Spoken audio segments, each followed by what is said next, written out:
Obrigado, meu querido Elias. A paz, irmãos e irmãs. Que alegria. Então, prazer ter estado aqui já pela quarta vez. E hoje eu estou vendo algumas faces, alguns rostos que eu não conheço. Então, vai ser um prazer conhecer você, apertar sua mão aí na saída. E agora estamos terminando, estamos no domingo. Que maravilha a gente poder ter a liberdade, a saúde, as condições de sair de casa e vir aqui, não é? Alguns tiveram que rodar muito para encontrar um lugarzinho para estacionar. Aqui a coisa não é fácil não, meu amigo. Mas estamos bem. A vida tem sorrido para todos nós. Esta é uma coisa maravilhosa. Deus tem sido muito bom para com todos nós. E chegamos até hoje aqui. Até aqui a gente pode dizer Ebenezer. Até aqui nos ajudou o Senhor. Deus é fiel em todas as suas promessas. Ele é o amém. Ele cumpre, ele é o assim seja de tudo que ele diz. Ele garante o que ele promete. Agora, a vida que nos tem trazido até o dia de hoje aqui, hoje estamos com saúde, estamos bem, estamos aqui, nem sempre é sorridente. Ela tem uma porção de obstáculos, ela tem situações que às vezes a gente pergunta por que isso acontece conosco.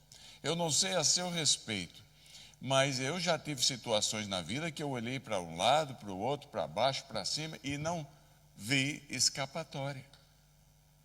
Você já passou por situação que você tenta de todas as maneiras escapar e não consegue? E você diz assim, estou frito, não é? Estou frito. A coisa é tão real que eu escrevi um livro, um dos livros que eu escrevi, o tema do livro é Estou Frito. Porque tem horas que a gente, por mais que tente, não sabe mais o que fazer. É nesta hora que a gente não sabe mais o que fazer que a nossa fé é provada. Porque quando tudo vai bem, você não prova a sua fé. Quando tudo vai bem, você se alegra na sua fé. Mas quando a coisa complica, meu Deus, é muito difícil. E a coisa complica para todos nós. Eu perguntei se na Madeira, no continente, tinha um ditado popular que fala assim, a porca tosse o rabo. Tem isso ou não? Você só usa isso aí quando a porca tosse o rabo. Não é fácil. Então tem momentos que quando a porca tosse o rabo, você sabe que a coisa complicou. Então é difícil. E como acontece? Jesus, na sua sabedoria, e porque não engana ninguém, ele falou, vocês fiquem atentos, no mundo vocês vão ter aflições. Ele alertou a gente que nós passaríamos por muitas dificuldades. Então, hoje, nós queremos, nesta manhã, tratar sobre algumas verdades que a gente aprende na vida de uma pessoa que passou por situações muito difíceis, que foi Agar, no livro de Gênesis, uma das duas esposas de Abraão. Naquela época, legalmente, você podia ter mais de um. Em alguns lugares aí tem alguns lugares que legalmente você pode ter mais de uma. Eu só conheço 2 lugares no mundo onde você pode ter mais de um. Mulher que pode legalmente casar com mais de um. Mas tem alguns lugares no mundo aí que pode ter mais de um. Naqueles dias podia. E uma vez eu estava num encontro lá em Amsterdã, em 1986, e comigo ficou um indiano que tinha se convertido vindo do islamismo e tinha 2 esposas, legalmente. Aí eu estou citando isso porque Agar era uma segunda esposa para Abraão.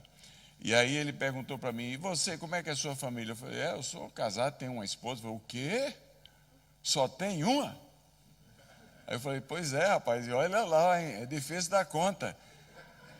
Aí ele falou, você é um sortudo, porque você não sabe como é duro dar conta de 2.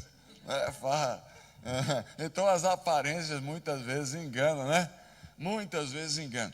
No texto aqui de Gênesis capítulo 16, nós encontramos então uma mulher, Agar, passando por uma situação muito difícil, que em parte ela criou a situação, com relação a Sara, a chefa dela, a patroa dela.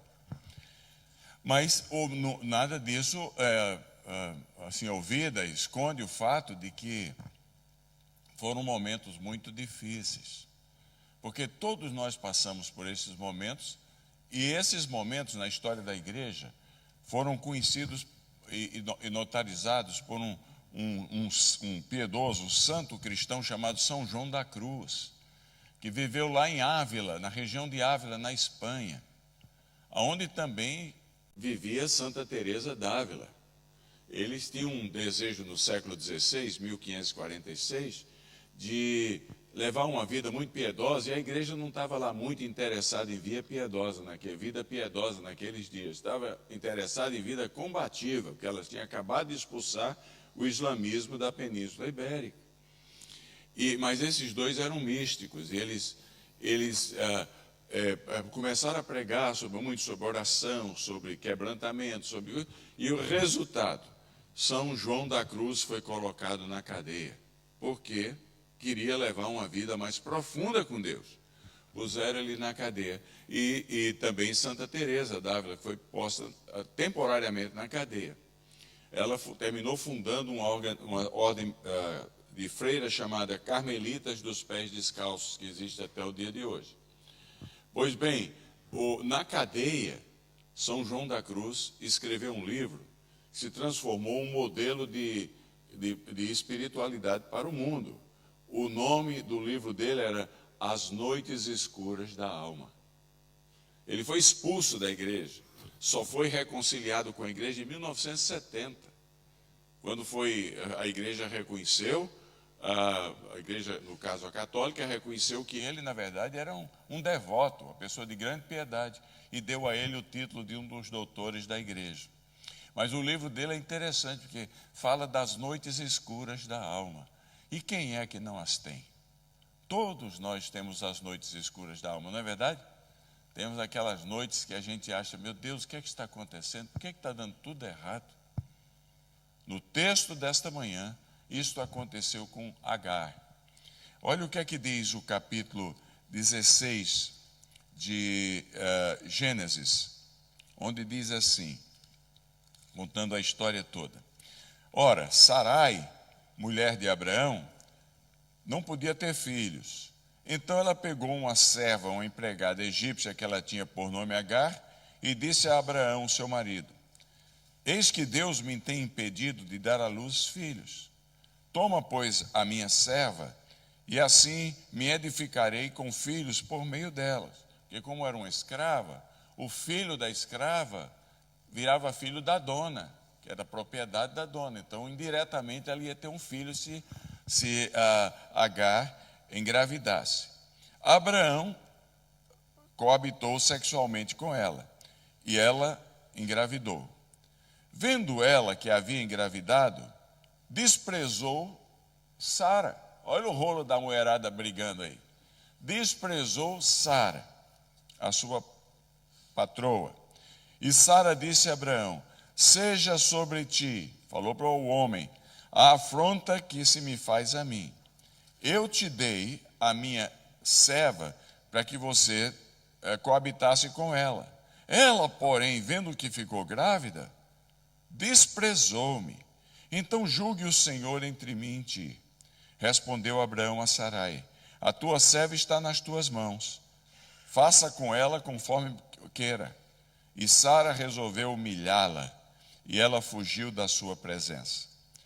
Tendo achado o anjo do Senhor, junto a uma fonte de água no deserto, junto à fonte no caminho de Sur, disse-lhe, Agar, serva de Sarai, de onde vens? Para onde vais? Ela respondeu, fujo da presença de Sarai, a minha senhora. Então lhe disse o anjo do Senhor, volta para a tua senhora e humilha-te sob suas mãos.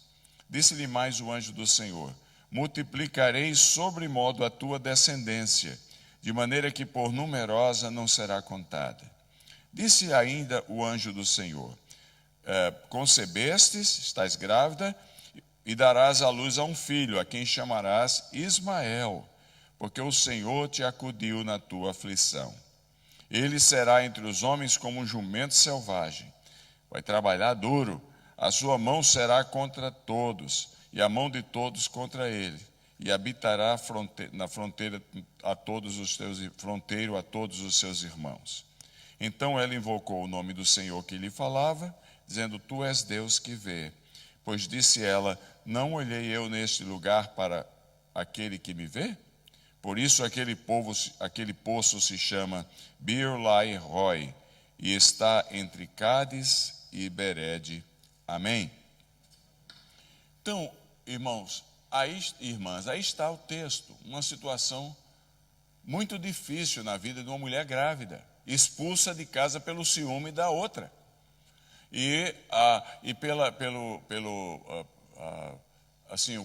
O marido dá preferência para a outra, não mandou ela para fora de casa. Na verdade, o que essa experiência nos mostra é que existem algumas áreas na nossa vida universais de necessidades que, quando elas não acontecem, a gente sofre as noites escuras da nossa alma. Deus criou a todos nós com alguns desejos e necessidades universais.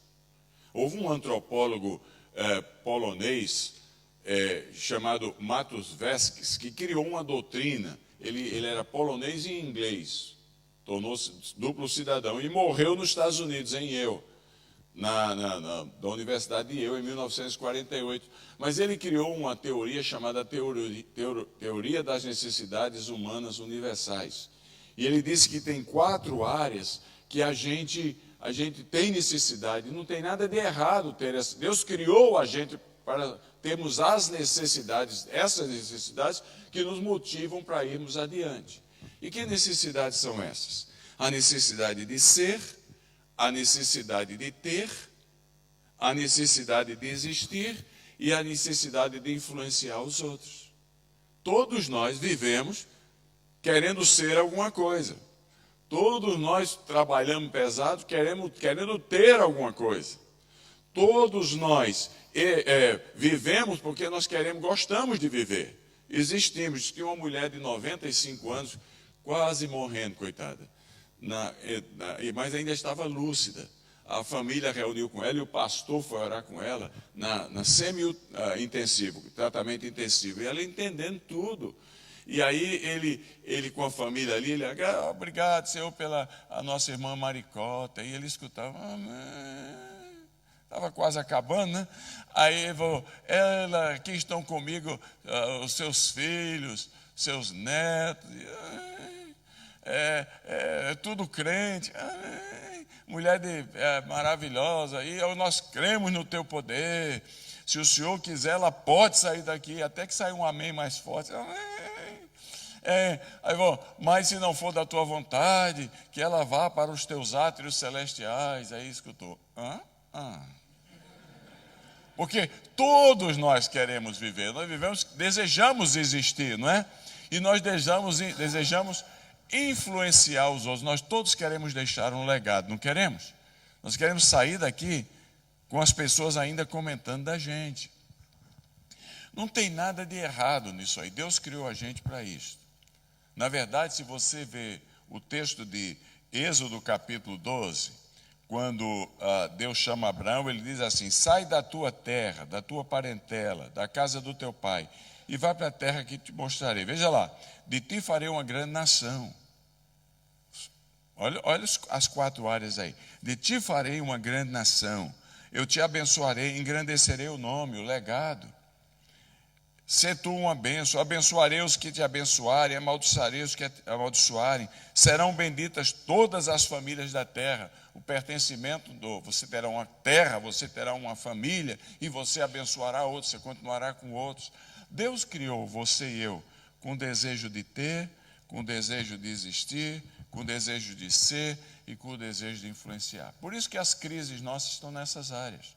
As noites escuras da alma estão nestas áreas. O problema é que o que começou com um plano perfeito de Deus, para dar equilíbrio à nossa vida e sentido ao mundo, à população do mundo caminhando junto, o pecado corrompeu tudo. E aí o desejo de ser, o desejo de ter, o desejo de pertencer e o desejo de influenciar gerou duas coisas na história humana que são horríveis. Gerou, na filosofia, uma coisa chamada hedonismo, que é o desejo de prazer. Prazer. Hoje você vai conversar com as pessoas, ninguém quer saber se é certo ou errado, quer saber se está dando prazer. Hoje o que domina o mundo é o prazer. Me dá prazer. Não interessa se está certo ou errado, porque o desejo de ser, de ter, existir, influenciar, deturpado pelo pecado, gera o hedonismo. E o outro é o narcisismo, que é a gente ser centro de tudo. Narciso foi na lenda grega, era um rapaz de 16 anos que um dia ia passeando pela zona rural, na Grécia, e viu, e sentiu sede, tinha um lago plácido, lindo. Ele foi lá, abaixou-se para tomar um pouco d'água, e ele viu o rosto dele, ele se apaixonou por ele. Ele nunca conseguiu amar ninguém, só amava a si mesmo, porque ele se apaixonou por ele. E o mundo hoje é assim, o ego é tão tremendo, que tudo que a gente faz é para levar vantagem. É para ganhar em cima dos outros. A grande pergunta nossa já não é se eu existo como Deus criou Abraão, dizendo, você vai abençoar outros. A grande pergunta nossa é se eu abençoo alguém. A grande pergunta nossa em tudo que a gente faz é se eu sou abençoado por alguém. Nós invertemos tudo. Então não é à toa que nós passamos pelas noites escuras da alma. E essa foi a situação aqui de Agar. Ela estava enfrentando tudo isso. Por exemplo, ela enfrentou a noite escura do desprezo e do desamparo. Você já pensou o que é uma mulher ser entregada à sua própria sorte por causa do ciúme da outra? Ele entregou a Agar às mãos de Sara, fala, faça você com ela o que você quiser. E a Sara então diz, vou fazer. Todas as áreas de estabilidade da vida de Agar foram afetadas naquela noite escura da alma dela. Tanto a área emocional, quanto a área espiritual, quanto a área financeira. Tudo bagunçado, porque ela que tinha tudo, de repente não tinha nada. Quando a noite escura da alma da gente vem nesta área do desprezo e do desamparo, é terrível. Ao ponto que Jesus Cristo foi levado à cruz do Calvário, ele carregou sobre si o nosso desamparo, a nossa dor, ele carregou, ele foi desprezado, diz a linguagem de Isaías, desprezado. E no meio daquela situação toda ele grita, Pai, por que me desamparastes? Que ele estava gritando em nosso lugar. Pai, por que me desamparaste? Ele estava se tornando pecado por nós. O desprezo dos outros em relação a gente é horrível, não é? Você já passou por isso? Sentindo-se desprezado por alguém? É uma noite escura da alma. O dia perde a graça, vira tudo nublado. É uma coisa terrível. E Agar estava enfrentando isto. Agora, Agar, nessa situação, também estava enfrentando a opressão humana ou maligna, porque o desejo de existir implica insegurança. O desejo universal de viver implica se sentir seguro. E, de repente, Sara começa a lhe oprimir e ela fica a sofrer. Uma coisa tremenda. Balançou tudo na vida dela, nessa área em particular. Eu fico pensando aquele texto de Isaías 56, onde Davi teve que se fazer de louco para poder escapar da opressão de Saul e dos soldados de Saul que queriam matá-lo. E ele escreve o Salmo 56 e ele diz assim, tem misericórdia de mim, ó Deus, porque o inimigo procura ferir-me. Ele espiou nos meus passos, ele deturpa as minhas palavras. Quando a gente está sentindo tensão, medo, que é um sentimento natural a cada um de nós, porque a gente se sente inseguro, é muito complicado, porque a gente vê inimigo em todo canto. E a gente só tem um jeito, a gente diz, Deus, tem misericórdia de mim, porque o inimigo procura ferir-me. Nesses dias difíceis da opressão e do perigo, a gente amanhece com o pé direito, se você for canhoto, você amanhece com o pé esquerdo, mas você amanhece sorrindo para a vida, E de repente tudo complica. E aí você só tem uma escapatória. Tem misericórdia de mim, ó Deus, porque o inimigo procura ferir. E Agar estava passando por uma terceira hora de escura da alma, que era a hora a crise dos relacionamentos, a crise escura dos relacionamentos. Porque quando um relacionamento é quebrado, é tenso, você deixa de pertencer àquele núcleo. Eu conheço muito pouca gente que diz que, olha, eu não gosto de fulano de tal, e aquele fulano de tal é um estranho. Normalmente a gente só desgosta de quem a gente conhece, não é verdade? Se você desgostar de alguém que você não conhece, tem alguma coisa errada com você, não com o outro. Oh, mas eu não vou com a cara dele. Peraí, então o problema é seu. Você conhece ele? Não, nunca tive contato nenhum. Tem alguma coisa esquisita com você, porque normalmente, onde há uma crise de relacionamento, é com alguém que você se relaciona. E não tem coisa pior do que a gente ter dificuldade de relacionar-se com gente que a gente se relaciona, conhece, que a gente já teve momentos mais agradáveis. Eu não sei, parece que acontece só comigo, mas quando eu tenho uma tensão em relacionamento com alguém, parece uma coisa estranha. Eu encontro aquela pessoa naquele dia. Já aconteceu isso com você? E a gente vai caminhando na rua, não é que o infeliz vem lá?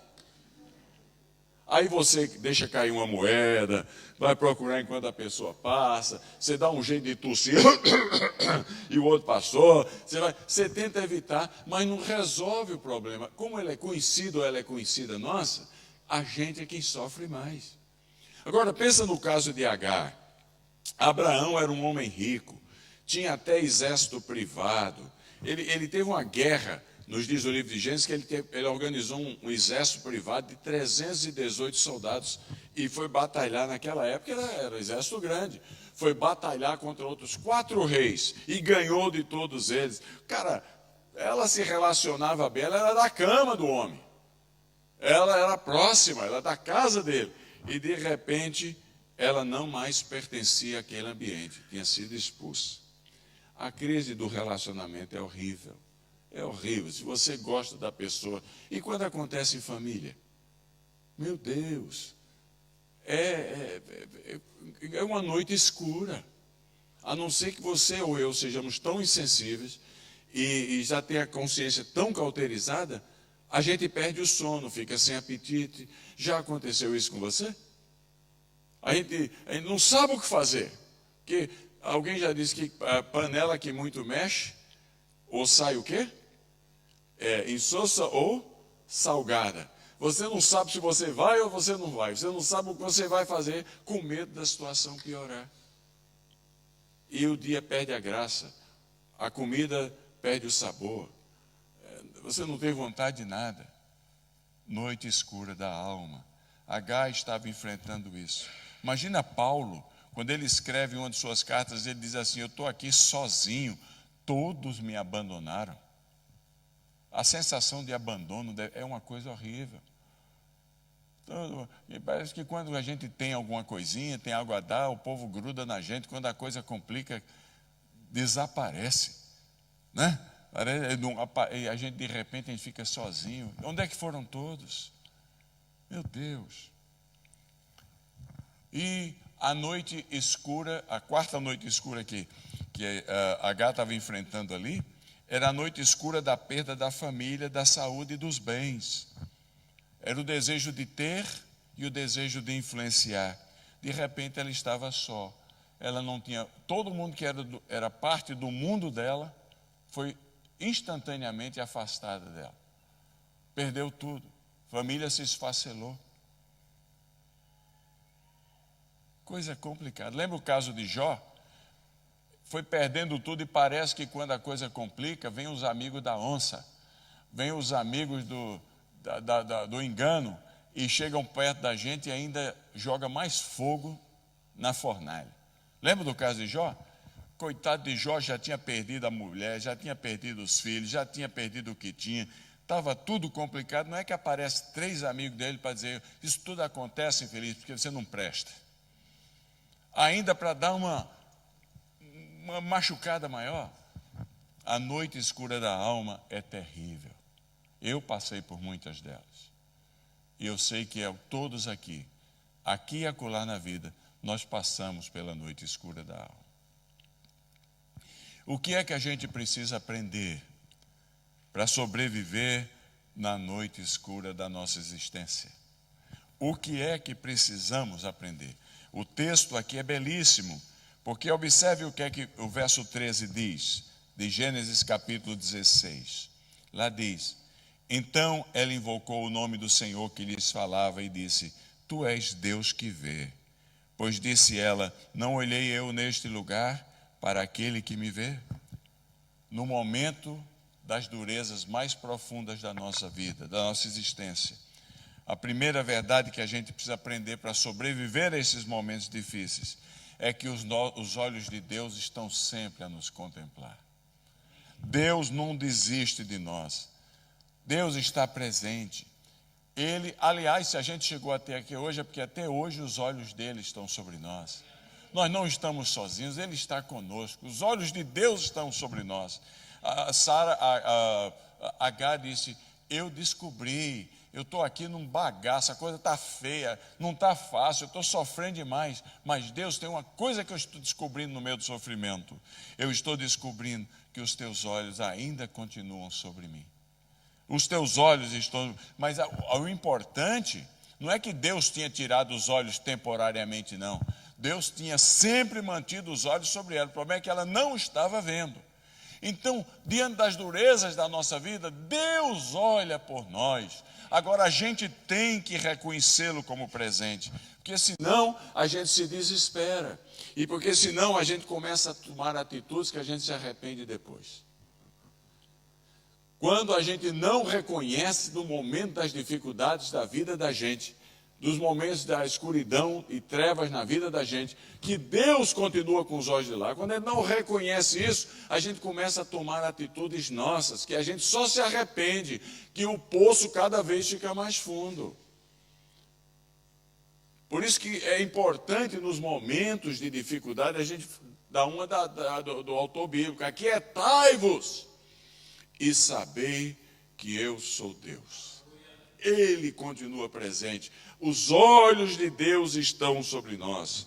Deus não nos abandona jamais. Aliás, a Bíblia diz: ainda que o meu pai e a minha mãe, que tem os infelizes aí que abandonam, pai e mãe que abandonam os filhos, ainda que o pai e a mãe me abandonem, Deus jamais me desamparará. É uma coisa maravilhosa. É uma coisa fenomenal. Segunda coisa, se reconhecermos que Deus está presente mesmo no momento das horas mais escuras na nossa alma, isso nos leva a confessar o que diz o verso 10. Olha o que é que diz o verso 10. Disse-lhe mais o anjo do Senhor: multiplicarei sobremodo a tua descendência, de maneira que por numerosa não será contada. Ela estava grávida, nem tinha tido menino ainda, mas estava passando por uma dureza muito grande. Se reconhecemos que os olhos de Deus estão sobre nós, nós somos levados a confessar que as promessas de Deus são reais, mas nós temos que aceitá-las pela fé. Não, há um hino histórico da igreja que diz assim: mestre, o mar se revolta. Conhece ou não? Mestre, o mar se revolta, as ondas nos dão pavor, o céu se reveste de trevas, não temos um Salvador. Tem horas revoltas, muito complicadas, mas o coro do hino diz: as ondas atendem ao teu mandar, sossegai, sossegai, sossegai. Há promessas de Deus para cada um de nós. Deus é fiel em todas as suas promessas. Por exemplo, se a hora amarga da vida, se a escuridão da vida está porque você perdeu o emprego, está sem condições de manter sua família, a Bíblia diz, a promessa de Deus diz os lírios do campo, olhe para eles, porque nem Salomão em toda a sua glória vestiu-os tão ricamente. Se os lírios do campo florescem lá, e nem Salomão os vestiu tão ricamente, e Deus deu os lírios dos campos para ele, quanto mais ele cuidará de nós. A gente ora o Pai Nosso. Nós cristãos no mundo inteiro oramos o Pai Nosso. Pai nosso que está no céu, santificado seja o vosso nome. Venha a nós seja feita a tua vontade, assim na terra como? E aí o que é que diz mais? O pão nosso de cada dia nos dai. Peraí, nós oramos o Pai Nosso, nós dizemos o Pai Nosso de cada dia nos dai hoje. Isso é uma promessa. Nós oramos, e uma afirmação da nossa confiança. O Pai Nosso, o pão nosso de cada dia. Quer dizer, se é de cada dia, é de amanhã, e depois de amanhã, e depois de amanhã, do ano que vem, até enquanto eu for vivo. O pão nosso daqui a 10 anos, se eu estiver vivo, me dá hoje por promessa. É uma afirmação da nossa fé. Quando a gente não tem nada, quando a coisa complica, a gente no dia da amargura, no dia escuro, da provisão, da falta de provisão, a gente tem que reafirmar que Deus é o provedor das nossas vidas. Qual é o pai que um filho pede um peixe e dá uma pedra de Jesus? Muito mais Deus sabe tudo o que necessitamos. Olha, é uma coisa tremenda. Eu fui estudar teologia num seminário em Brasil, em Atibaia. Minha família é uma família muito grande. O lado da primeira família do meu pai tinha muito dinheiro, o lado do meio tinha meio dinheiro, o lado da minha tinha no dinheiro. E era maior, e ninguém tinha nada. Meu pai morreu, e eu estava terminando o meu curso de geologia, técnico de geologia, e me converti, e Deus me chamou para me preparar para servi-lo de tempo integral no ministério. E mamãe não é crente, ninguém crente na família, e todo mundo olhava para mim como a galinha dos ovos de ouro, porque era um curso na década de 70 que dava muito dinheiro, geologia. Mas eu cheguei para Deus e falei: Deus, se o Senhor realmente quiser que eu vá, eu não tenho como pagar, minha família não tem. O Senhor vai prover. E mamãe vai concordar, que eu quero a bênção dela. Eu não quero desonrar a minha mãe. E, mesmo não sendo crente, mamãe falou: vá, meu filho, vai na bênção. Pode ir. Alguns membros da família não aceitaram, mas eu recebi a bênção da minha mãe. E eu fui comuniquei que estava indo para 3.000 quilômetros de distância do norte do Brasil, do Rio Grande do Norte, até São Paulo, uma cidade chamada Atibaia. E eu trabalhava com acampamentos de jovens, de igreja, Palavra da Vida. E havia uma família nesse acampamento, italiana, que tinha muito dinheiro, cara. Lá na cidade de Recife, muito dinheiro. Ele era da família real da Itália, família Ruspoli, que quando a guerra aconteceu, fugiu para o Brasil, mas trouxe muito dinheiro. E montou uma fábrica que fabricava cobertas dos bancos da Volkswagen, dos carros da Volkswagen. Muita grana, naquela época, muita grana. E crente, converteu-se. E os filhos, eu trabalhava aconselhando-os no acampamento. E ele gostava muito de mim. Quando ele soube que eu ia para o Palavra da Vida, ele chegou para mim e fez: está tudo pago. Falei: oba, Deus proverá, pode ir tranquilo. E eu fui, cara. Peguei um ônibus, andei lá 3 dias de ônibus, cheguei lá no Palácio da Vida. Não é que o primeiro mês já estava lá? Falei: ô, cabra bom, ele mandou em avanço aqui, o negócio já está lá. Primeiro mês. O problema é que o segundo mês não veio, o terceiro mês não veio, o quarto mês não veio. Quem veio foi ele, para dizer para mim que lançou tudo que tinha num produto, e o produto foi um fracasso de mercado, perdeu tudo. Não teria condições. Pelo menos ele foi homem o suficiente para vir. Naquela época não tinha internet, não tinha nada. Ele veio a São Paulo para dizer, justificar-se comigo. Mas eu agradeço muito a ele, sou amigo já morreu, mas a filha dele é viva até hoje, é amiga nossa. E o problema é que, ao dizer aquilo, ele me deixou com uma dívida. E eu não tinha como pagar uma dívida. Naquela época, digamos aí, fosse 5.000, 3 meses de estudo, dormida, comida, 5.100 libras, digamos. Que era 5.100 cruzeiros naquela época, no Brasil. E aí o diretor da escola chega um dia de manhã para mim e fala: Elias, precisamos falar com você. O nome dele era Renato Cobra. Ele não era uma serpente, não. Renato, e o tesoureiro chamava-se Breno. Me levaram para uma sala lá, no intervalo da classe, falou, olha, você está devendo 5.100. A teoria nossa aqui é a seguinte, a convicção nossa, se Deus chamou, Deus proveu. E você, já esperamos 90 dias, não tem mais como, você está dispensado da escola. Amanhã você vai pegar uma Kombi, era uma van, tinha lá, nós vamos levar você para a rodoviária em Atibaia e compramos a passagem de volta para a sua cidade. Olha que humilhação, cara. Já pensou eu chegar com minha mãe lá, com meus parentes, que nem crentes eram, e uma dívida imensa atrás de mim, e situação horrível, vexatória. Eu tive a pior noite da minha alma. Foi a escuridão, porque eu vi desmoronar o castelo que a gente via construído de esperanças. E eu ia passar uma vergonha sem precedentes com a minha família. E nem dormi. Era só angústia. E orando. No outro dia saio com a minha mala, a escola inteira sabendo que eu tinha sido mandado embora por mal pagador.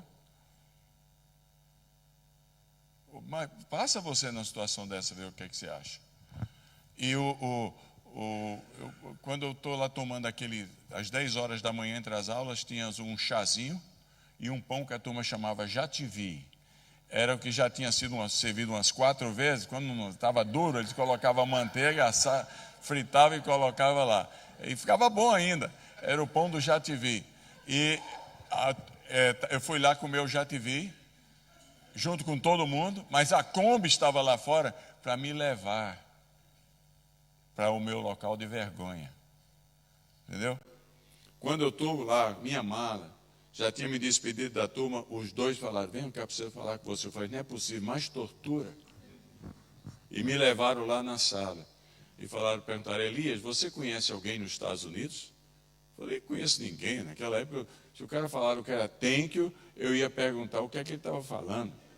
Eu falei, eu conheço ninguém. Por quê? Falou, naquela época, a gente assinava um termo na escola, que a escola podia abrir as nossas cartas, antes da gente ler. Era um negócio meio complicado, hoje dava cadeia, mas naquela época era assim. E ele disse, porque depois que nós conversamos com você, a Kombi chegou de Atibaia, da rodoviária, e trouxe as cartas, que era a zona rural. E vinha uma carta para você. Eu falei, e aí? Nós abrimos, como abrimos todas as outras que tinham aqui, e tinha um cheque. Falei, não. Foi um cheque. Mas de quem? Ele falou, veio dos Estados Unidos, você não conhece ninguém? Não, eu não conheço ninguém. Ninguém. Conheço vocês, americanos que tem aqui, mas lá eu não conheço ninguém. Por quê? Porque veio de uma escola chamada Pan American Presbyterian School, que eu só vim saber o que era um internato de mulheres, que eu só vim saber que era uns 20 anos depois. E você conhece uma senhora, já ouviu falar de uma senhora chamada Mary Ann? Falei, lá quem é Mary Ann? Pois é, porque foi ela que assinou. Falei, o que? Já estava ansioso, o que é que houve? Aí ele falou, é uma oferta para você, está no seu nome. Por isso que eu estou perguntando, você conhece? Não conheço ninguém, mas veio no seu nome, para Elias Dantas Filho. Falei, eu comecei a me interessar. Aí eu falei, e aí? Ele falou, nós fizemos a transferência do dólar, veio em dólar para o dinheiro do Brasil, na época, o Cruzeiro, e deu 5.100. Nem um centavo a mais, nem um centavo a menos. Deus é fiel. Deus é fiel. A gente passa por lutas, mas o Senhor continua sendo o provedor. Deus é fiel. É sempre assim. É sempre assim. Então, o pão nosso de cada dia, me dá hoje. Agora, nós vivemos também num mundo de tanta insegurança, tanto perigo. Eu vou para essas zonas de guerra. Mélia e eu, minha esposa, estávamos uma vez em Damasco, e em 5 minutos teve 8 tiros de canhão. Não é fácil, não. Estão festejando a chegada da gente aqui.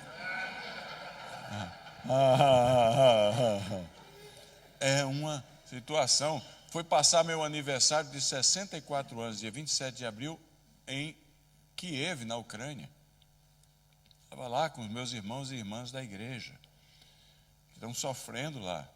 Essa igreja teve uma fábrica de míssil a 500 metros de distância, bombardeada.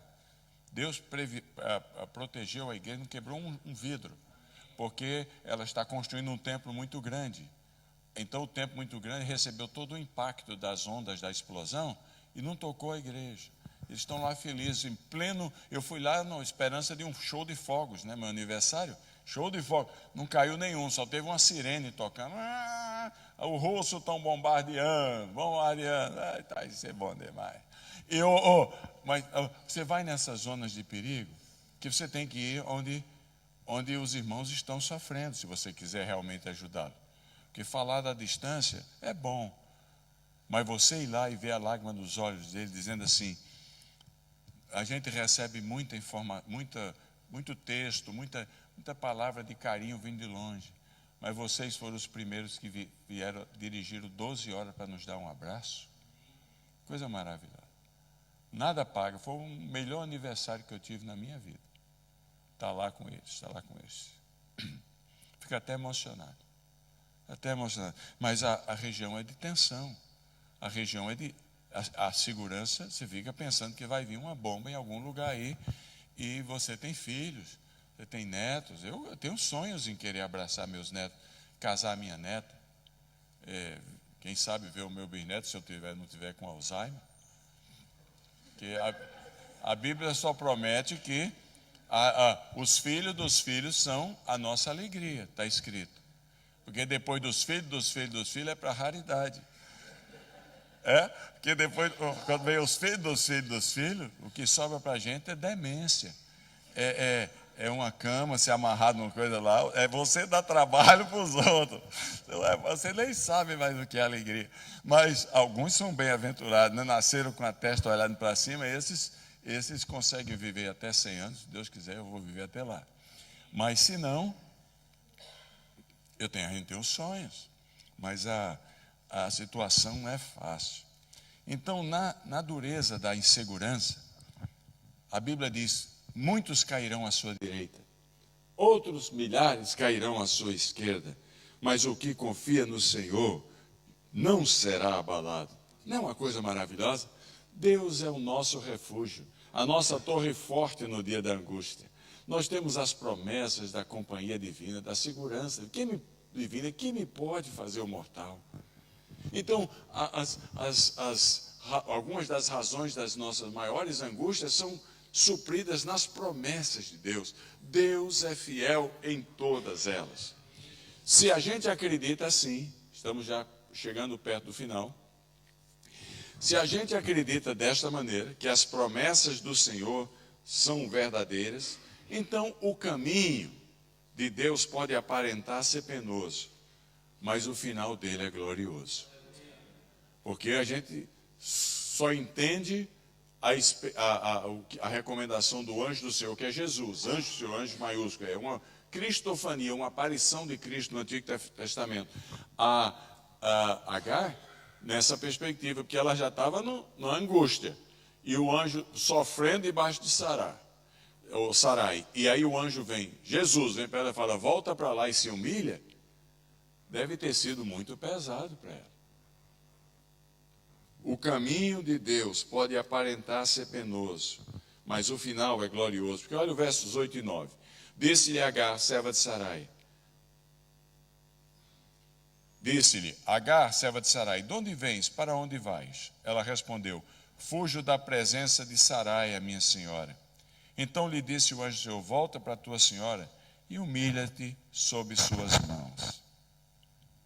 Mas olha, parece que deu dose dupla. O caminho às vezes pode ser penoso. Não é fácil amar quem não nos ama, quem nos odeia. Perdoar quem faz o mal contra a gente. Orar pelos que nos perseguem. O cristianismo é uma contracultura. É andar na contramão. É nadar contra a correnteza. Porque o nosso instinto não é fazer isso. O nosso instinto é odiar quem nos odeia. O nosso instinto é amaldiçoar quem nos persegue. O nosso instinto carnal, humano, pecaminoso, é o instinto do mundo que aí está. É da vingança, é do desespero, é do tratar o outro com olho por olho, dente por dente. Mas o que choca é a segunda milha. Se alguém chamar você para andar uma milha, não anda só uma, anda a segunda. Porque ninguém anda a segunda. A segunda é a que quebra todas as expectativas das pessoas. Todo mundo vai ficar contente com a primeira milha. Que já é bom demais andar a primeira milha. Mas andar a segunda, ninguém espera. E aí você chega e perdoa o seu inimigo. Quando mataram o Dr. Graham na Índia, no ano 2000, o cara era missionário australiano. Eu tenho um vídeo da morte dele. Um grupo, ele tinha 2 filhos. Eu fiquei muito tocado porque os filhos dele têm o nome dos meus filhos, André e Timóteo. E ele, 17 anos servindo leprosos na Índia, em Orissa. E o grupo de hindus radicais cercaram o jipe dele. E ele com os 2 filhos dentro do carro. E ele tem mais uma menina, naquela época tinha 14 anos, e a esposa, uma médica, a mulher dele. E trabalhando duro com leprosos, 100 leprosos, que ele cuidava, que aí o pessoal desprezava, jogava, ele trazia e cuidava dos leprosos. Não é que aquele grupo, aquela malta de pessoas iradas, hindus radicais, cercaram o jipe dele e tocaram fogo com ele dentro, e os meninos.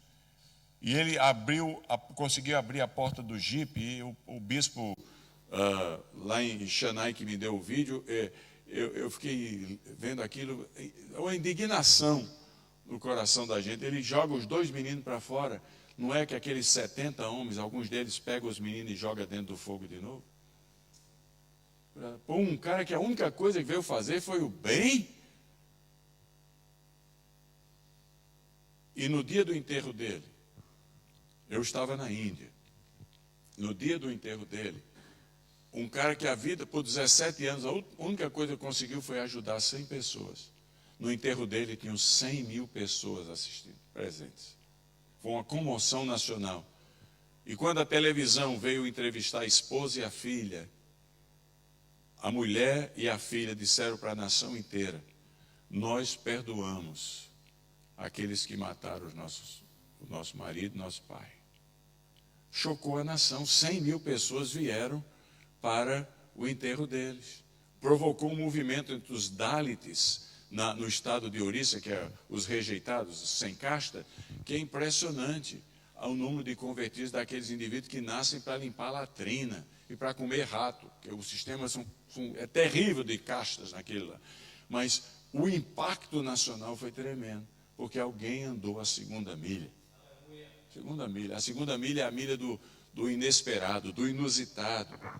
O caminho de Deus pode ser, ou aparentar ser penoso, mas o final é glorioso. Glorioso.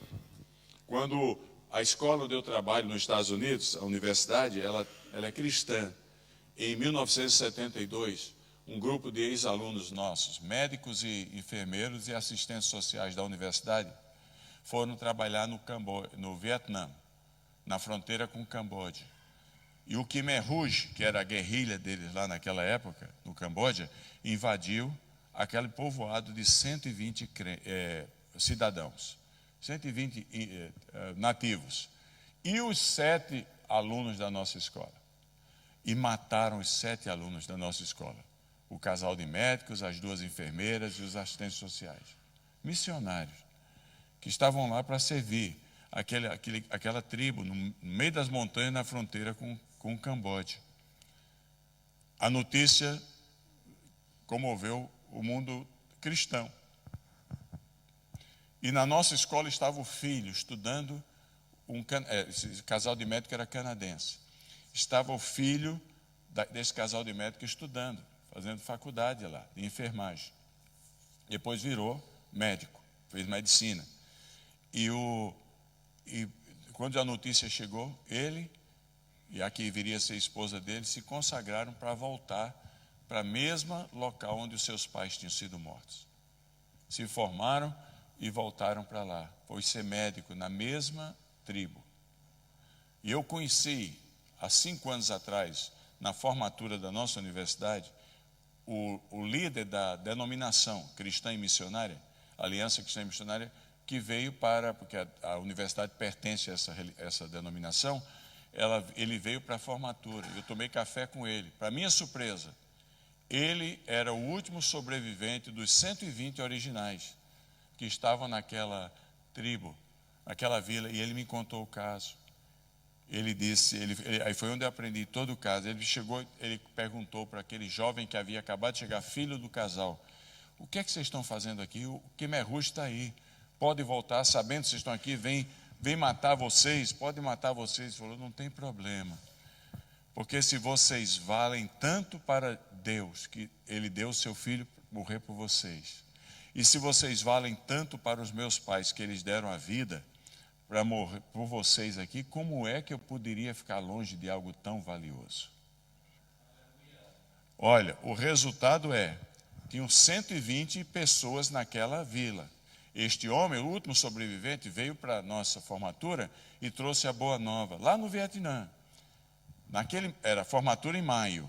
No mês de março, eles tinham batizado no país o cristão número 1.200.000. 1.200.000. Porque a segunda milha, a milha do inesperado, aquela que você vai mais longe, ela normalmente é no caminho penoso. Não é fácil, mas o final é glorioso. É glorioso. Se você aguentar firme, se você confiar no Senhor, o Senhor promete bênçãos, promete bênçãos. É uma coisa tremenda. Ele é o Deus que vê. Como é que nós terminamos?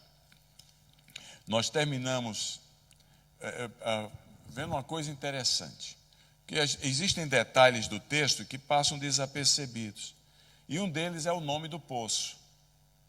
Olha o que é que diz o nome do poço aí, versículo 14. Por isso, por tudo isso que aconteceu, aquele poço recebeu um nome, Bir Lai Roi, que ninguém sabe o que significa, então a gente tem que confiar na tradução. Sabe o que é que diz, o que quer dizer Bir Lai Roi? Deus é aquele que vê. Olha, porque o poço onde o diálogo aconteceu entre Agar e o anjo chamava-se Bir Lai Roi. Porque aquele poço passou a ser o símbolo de um Deus maravilhoso que eu sirvo e que você serve, que vê todas as coisas e vive para me ajudar. Deus está vivo, Deus está atento à nossa dor e sofrimento. Deus não sei que criou todas as coisas e tirou férias e disse: agora vocês se virem. Isso é o deísmo. Isso é uma doutrina filosófica que é o Deus das férias, que criou tudo perfeito e diz: agora vocês se virem. Não é assim no cristianismo. Deus não perde o seu controle. Ele é o Criador, Ele é o sustentador de todas as coisas. Por Ele, até os poetas diziam: nós vivemos e existimos, diz a Bíblia. Quando uma senhora fugiu da Síria com os seus filhos, e teve que cruzar, no mês de janeiro, teve que cruzar os 14 quilômetros de montanha entre a Síria e o Líbano, no meio da guerra muçulmana, a neve para todo lado, caindo neve, um frio de 6 abaixo de zero no topo, que é 1.400 metros de altura. Quando ela estava lá desesperada, não sentia mais os pés, o menino morrendo daquele choque térmico, aquela coisa toda lá, ela grita: se o Senhor existe, se manifeste para mim. Jesus aparece para ela, e eu conheço a mulher, conheço o menino. Jesus aparece para ela e falou: você não morrerá, e a levou em segurança até Zarle, onde nós nos encontramos com ela. Minha esposa estava lá comigo, nos encontramos com ela e com o filho, preservado por Jesus, desejado por Jesus. Ele é um médico afeganistão na cidade de Cabul. O Talibã chegou para ele e o líder do Talibã e falou: eu quero casar com sua filha. Mas a menina tem 12 anos. Ele falou: não importa, porque no islamismo fundamentalista, com 9 anos você pode casar. Porque o nosso companheiro, o Mohammed, ele Ele casou com uma menina de 4 anos e esperou até 9 anos para ter sexo com ela. Então, é a idade permitida mínima do sexo. Então, com 9 anos pode casar. Ele já tem 12. Falou, não, mas deixa, ela está na escola, deixa ela aprender. Ele não valoriza a escola para a menina. Ele falou, não, você tem até amanhã. Até amanhã.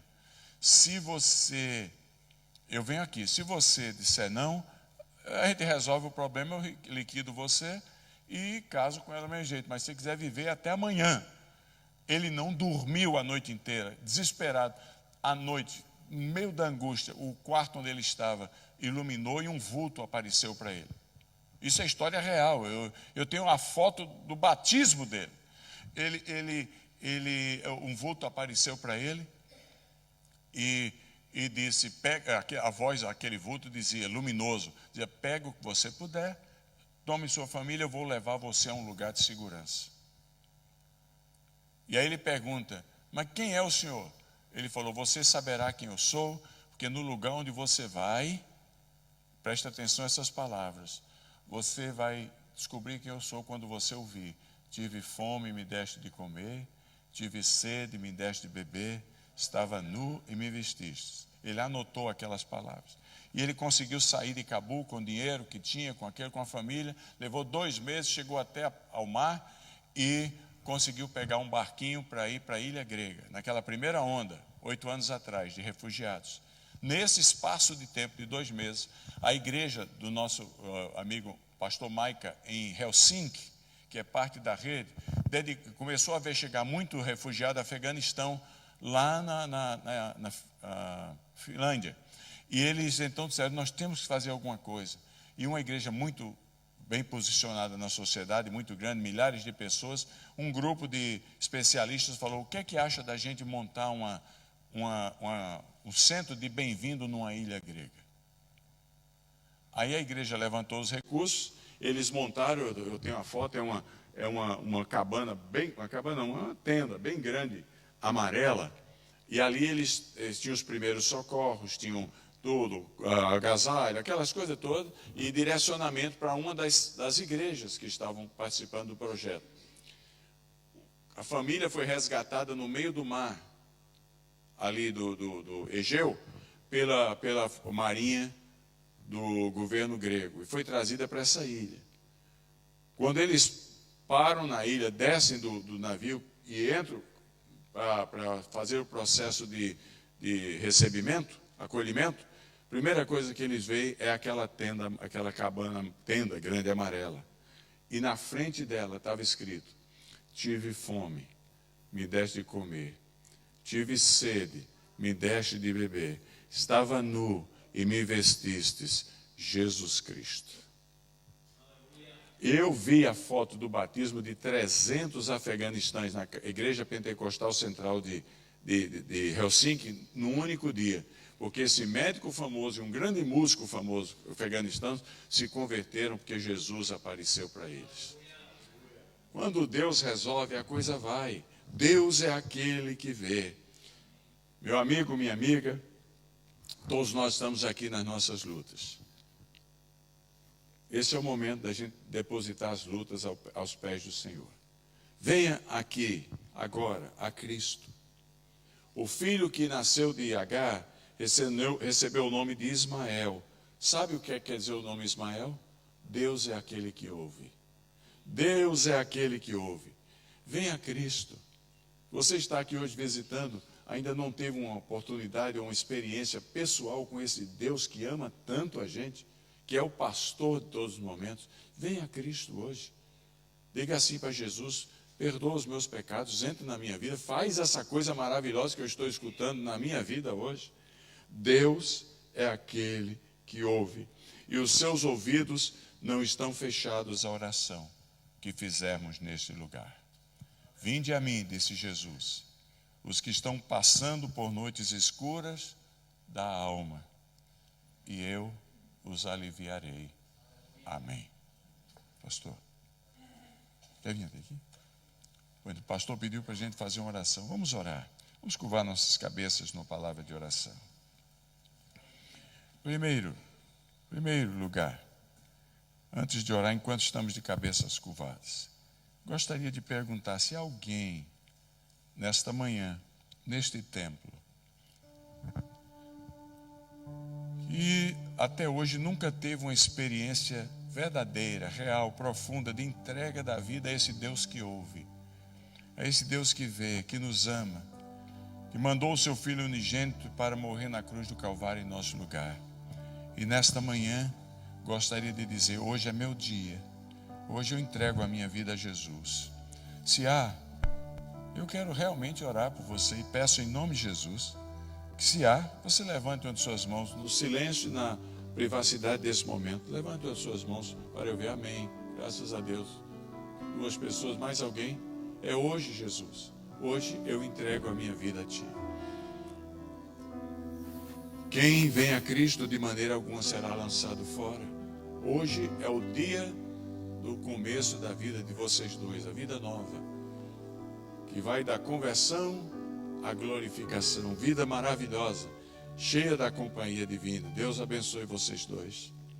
Agora talvez também tenhamos pessoas que estão aqui hoje, irmãos da igreja, que podem dizer que está penoso, não está fácil, e que gostaríamos que orássemos por você em particular, a área particular da sua vida, não precisa nem dizer qual é, mas a vida não está fácil, e gostaríamos que orasse por você, sabendo que Deus é fiel em todas as suas promessas. Levante as suas mãos, nós vamos orar por você.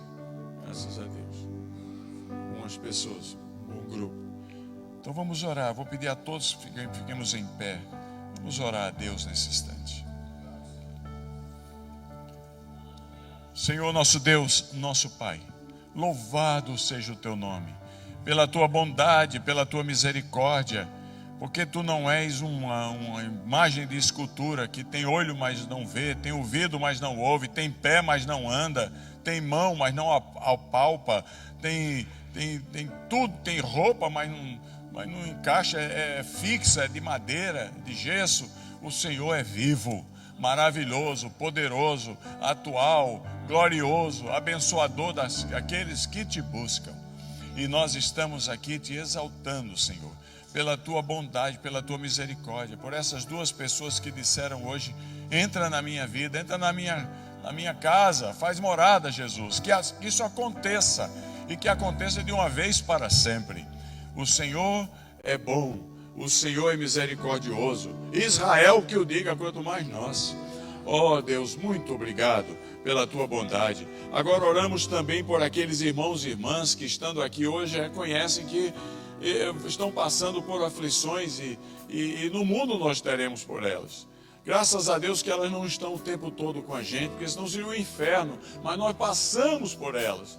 E nesses momentos de dificuldade, da noite escura das nossas almas, em qualquer que seja a área que está afligindo o coração dos Teus filhos e filhas, Tu és o Deus que vê. Então que saiam daqui hoje sabendo que não estão sozinhos, estão cuidados pelo Senhor, protegidos pelo Senhor, que até hoje já passaram por tantas lutas e a tempestade foi seguida de calmaria. Isso vai passar, Senhor, porque Tu és bom. Muito obrigado. E porque a gente olha para diante e vê a promessa das promessas, aquele dia em que estaremos no lugar não terá mais choro, não terá mais dor, não terá mais morte, não terá mais nada, porque o Senhor será tudo em todos. Glória ao Teu nome, porque os ouvidos não viram, os olhos humanos não viram, nem passou jamais por qualquer coração humano as glórias que o Senhor tem preparado para todos que Te amam. Dá-nos uma semana feliz, abençoada, cheia de entusiasmo, mesmo que o vale da sombra da morte passe por perto de cada um de nós. Porque mesmo ali, até ali o Senhor vai estar conosco. A Tua vara e o Teu cajado vão nos consolar. Muito obrigado, Senhor. Nós Te exaltamos em nome de Jesus. Amém. Amém.